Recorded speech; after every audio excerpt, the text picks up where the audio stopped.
Hey, Michigan Maniacs. This is the Michigan Maniac Podcast, and I am your host, Adam Brewer. This is the reaction episode, Penn State.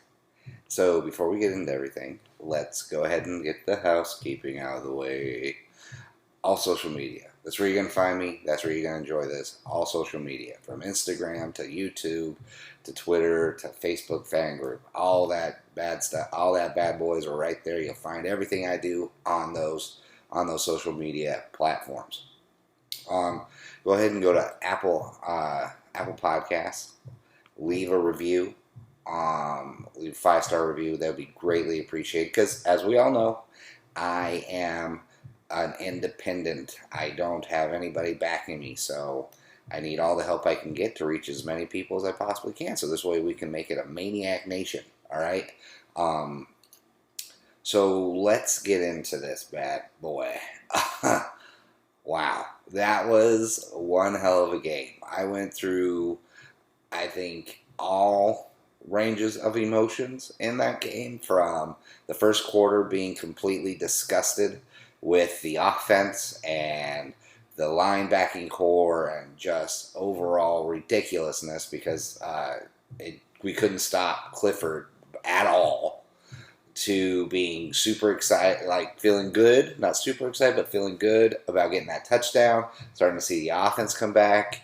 Halftime hits come out, we get the touchdown, feeling really good, and then it's just a whole bunch of just punching each other in the face.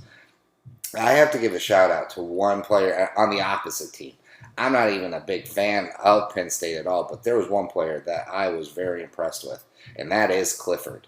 That is one tough mother effer. Holy shit. His offensive line block like they hate him. You know what I mean? Like, I don't get, the purpose of being an offensive lineman is to stop people from hitting your quarterback as hard as they possibly can. I don't know if Penn State teaches that. I don't really, other than fondling ball sacks. I don't know what the coaches used to do at Penn State, and I don't know what the new regime's doing now. Because you would think that offensive line, holy crap, we had 7 sacks on today. 7 sacks. And I mean, I know you're facing the dynamic duo of Hutchinson and Ojabo. I get it, and that's a tall order for anyone. But dear God, Clifford, I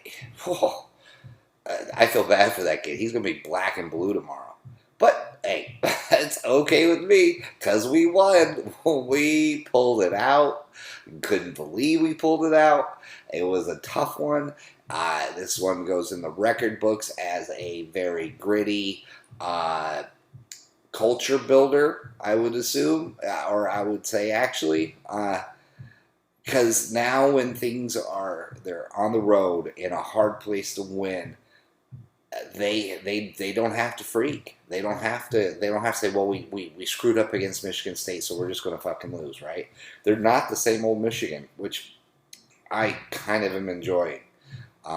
Yes, the remnants and the damage has been done to the fan base, so we have a hard time believing that they're not the same Michigan. And then when they lose like they did at Michigan State, it only kind of reinforces it.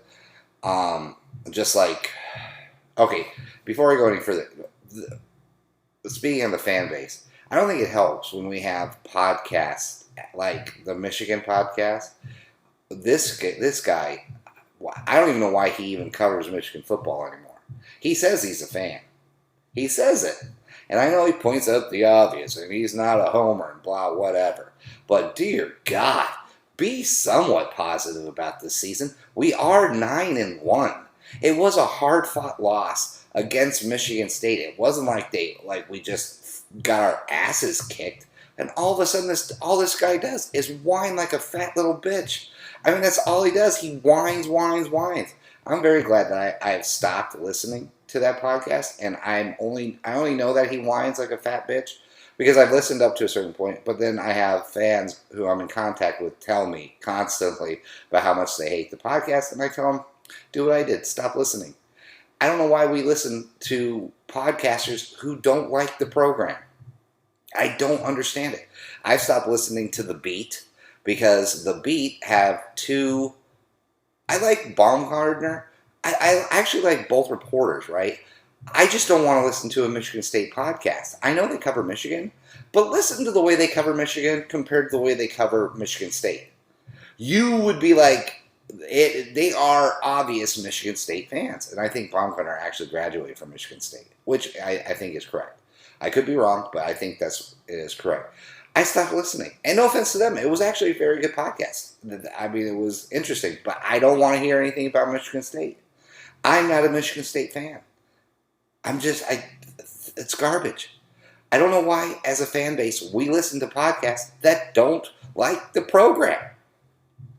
How am I struggling against some of these podcasts? Seriously, how? I at least love the fucking program. And even when they disappoint me, I try not to whine like a fat bitch. I'm just saying. I don't know, man. Now that I'm off my soapbox a bit, I'm just saying I don't get it. But hey, it's not my place to know, I guess. Anyway, so let's get into it. Very exciting that we pulled this one out. Like I said, it was a roller coaster of emotions. I really liked that we did stop Dotson. He got the key 2-point conversion. I get that, but that was one hell of a fucking pass. And I thought DJ Turner's coverage was actually pretty good, which the defensive backfield has just been getting better and better and better each and every week. I love watching this. And then you throw in that freshman Rob Moore. This season, he's been fantastic. You know you're getting good as a freshman when you can see that the defense isn't lined up well and you are able to get a timeout called so you can rearrange the defense, get everything set up, and then force them to a 3-and-out.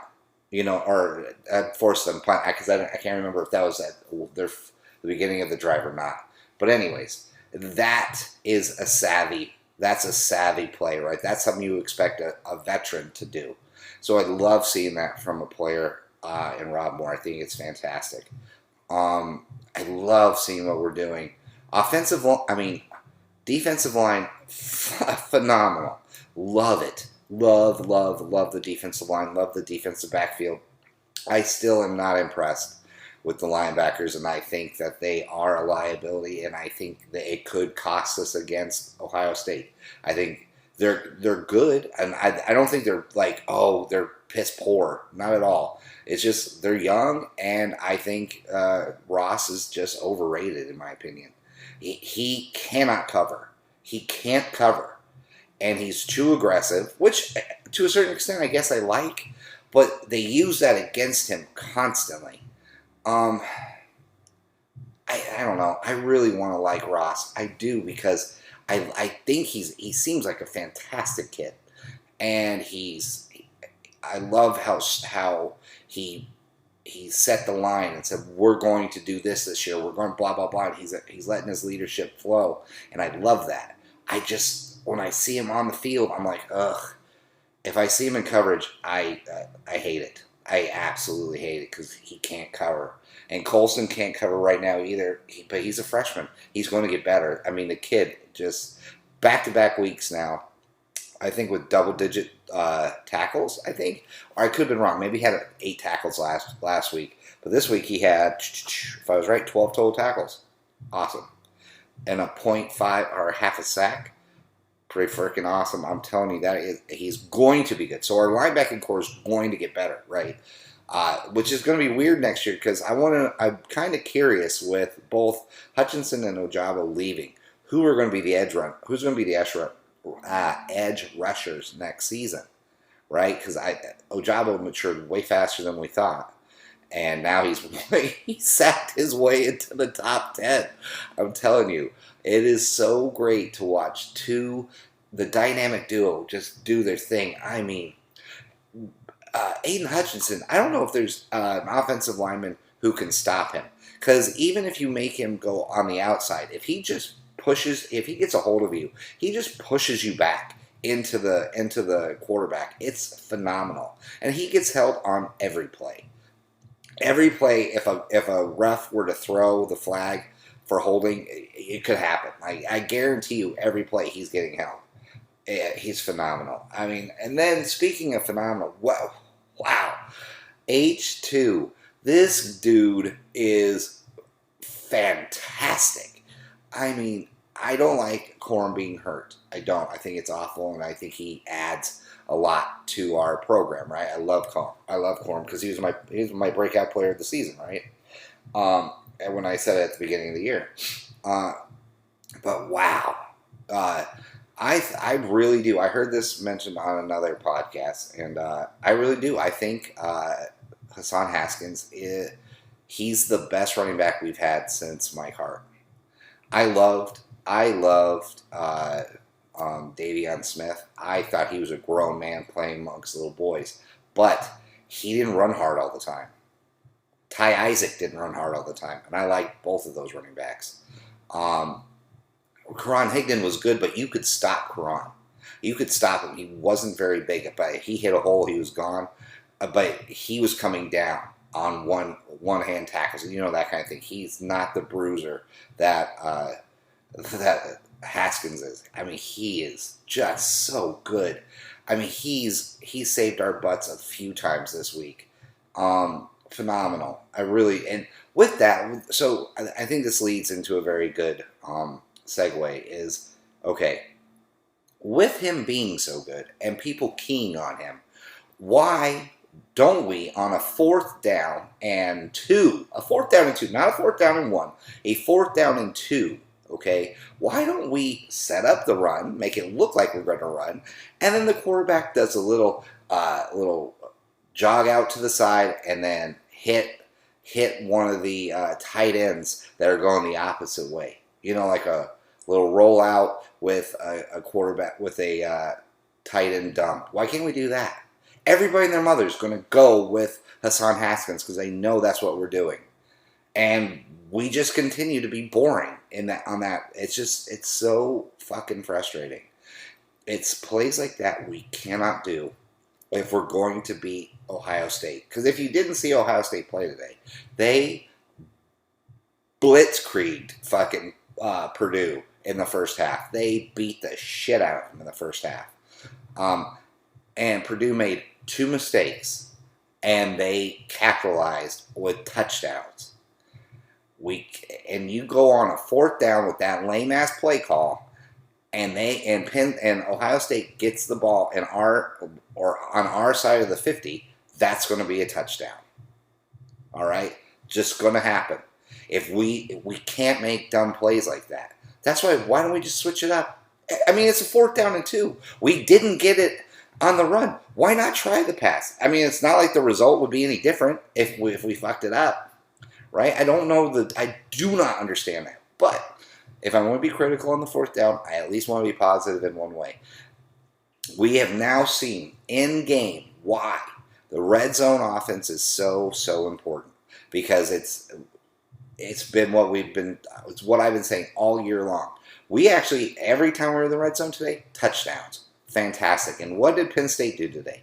Every time they were in the red zone but once, what do? They kicked field goals. And that's the whole thing. If you're going to kick field goals and trade those for touchdowns with the other team, you're going to lose. Right? You're going to lose.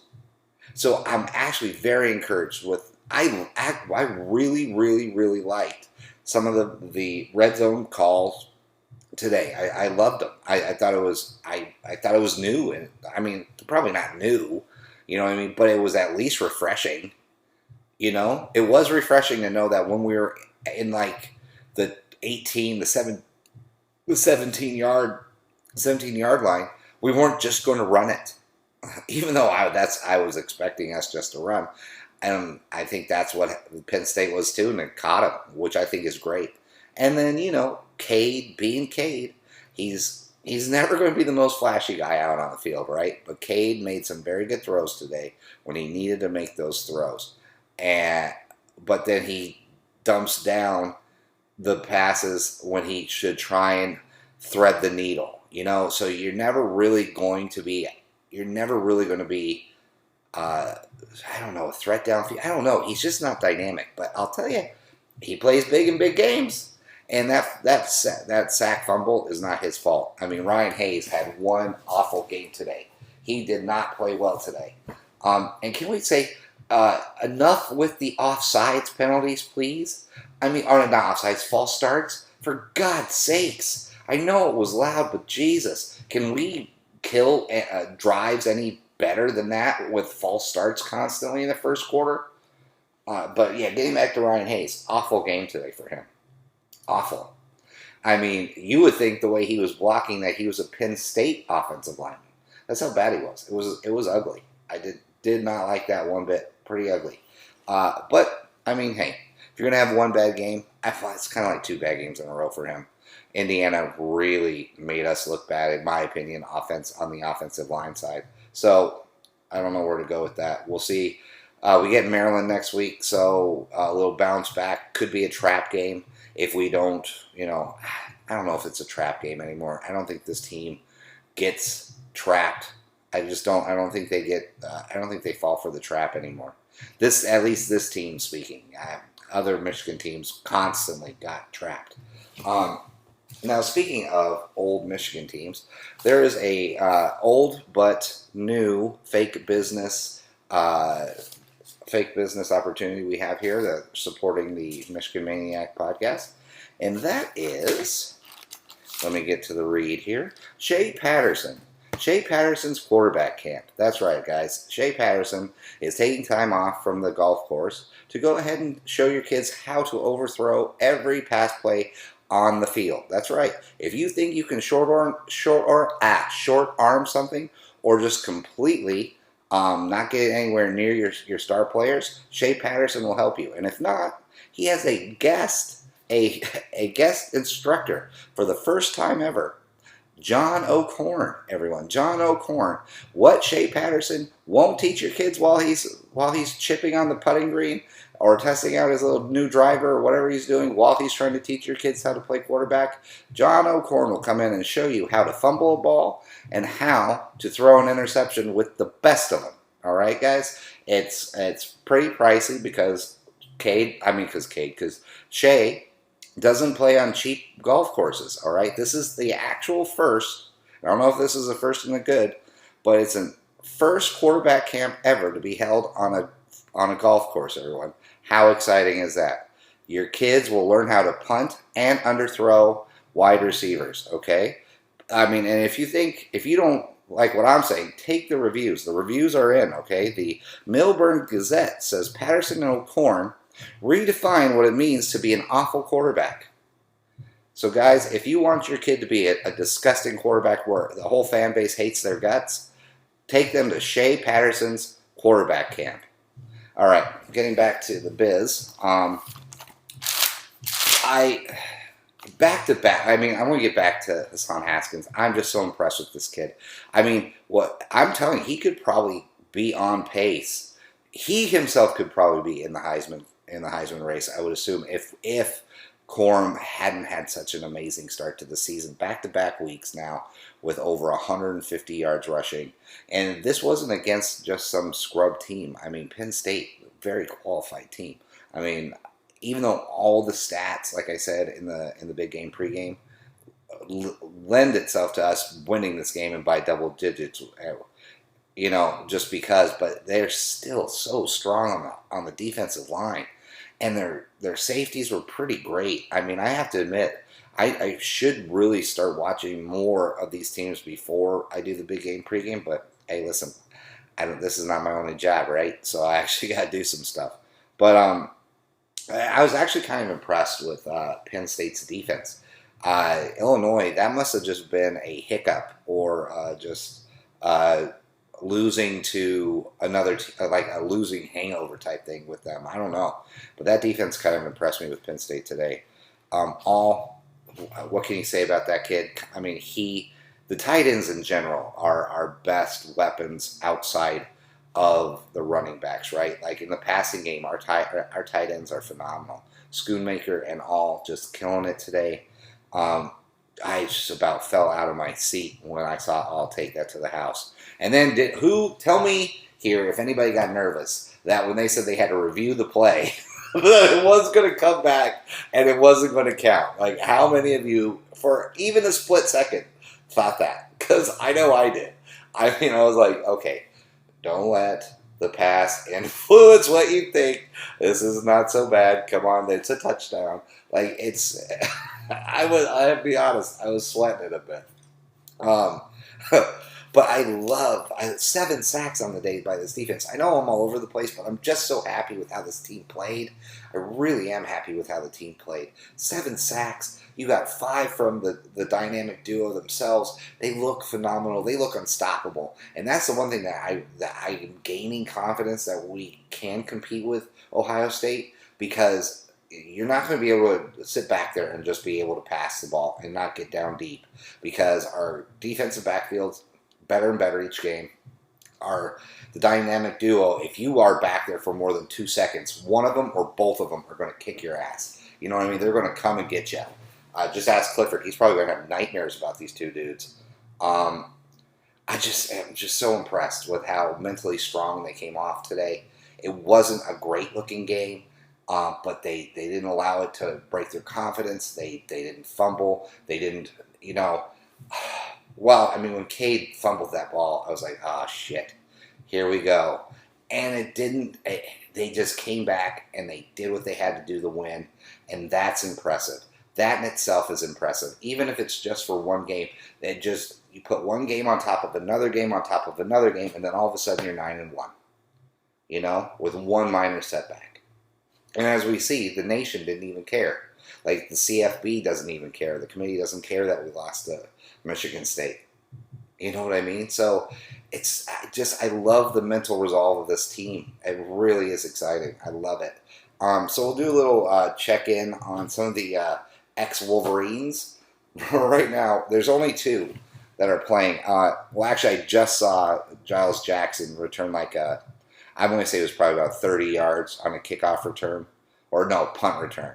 So, okay, he had one thing I've seen so far. And then Joe Milton, 6 for 8, 88 yards and 1 touchdown. Remember at the beginning of the season when there was Heisman talk about Joe Milton? There was actual Heisman talk that he could have been in the running. They obviously never watched Michigan that 2020 season. And then, how can we forget Ben Van Sumeren? Fantastic. I mean, he had 7 total tackles. Oh, wait, sorry, guys. 7 total tackles is what he has for the season. Silly me. Because, when he left Michigan, we were all so upset about it. He left that stupid tweet. The Batman Rises or Batman Returns tweet. The whole, you either die a hero or live long enough to see yourself become the villain. Yeah, that Ben Van Sumeren. I don't even know if he played today. He's just such a joke. So yeah, there's the ex-Wolverine check-in with 2 fantastic players who I don't know how our program existed after they left, but yet we seem to pull it together each and every day, which I have to say that's a success in itself. Fucking losers. Oh, jeepers. Okay, so on that too, we've got another fake business opportunity here, guys. Another little support. Urban Meyer has a new bar, everyone, all right? Now that he is just completely just killing in the NFL with his first win, I think, against the Titans, and one of the ugliest games I've ever seen, he's opening a new bar. That's right. It's called Slimeball's Neighborhood Bar. It also doubles as a swingers club on the weekends. That's right, guys. They have a fantastic bottle service, so if you're tired of popping buttholes, you can pop bottles at Slimeballs. That's right, guys. You can, behind the wife's back, you can pop buttholes and bottles with their fantastic champagne bottle service. That's right. Nothing but the bad stuff there, guys. I think the bottle service goes for $8. $8 and a bottle of lube with every purchase. Isn't that fantastic? And it sounds like you're going to need it because it's a 2-for-1 special on the weekend. I don't know which 2 and which one is 1, but somebody's getting it. I'll tell you that. At Slimeballs, Neighborhood Bar and Swingers Club. All right. So I think overall, guys, this is pretty fantastic with the way it's kind of ending or leading us to. I mean, we have one more game before the end all be all, right? And this round robin tournament we've been in has been exciting, and it all kind of comes to a head next week with kind of clarifying some things, right? Because Michigan State plays Ohio State, and we play Maryland, so it's not really a big deal.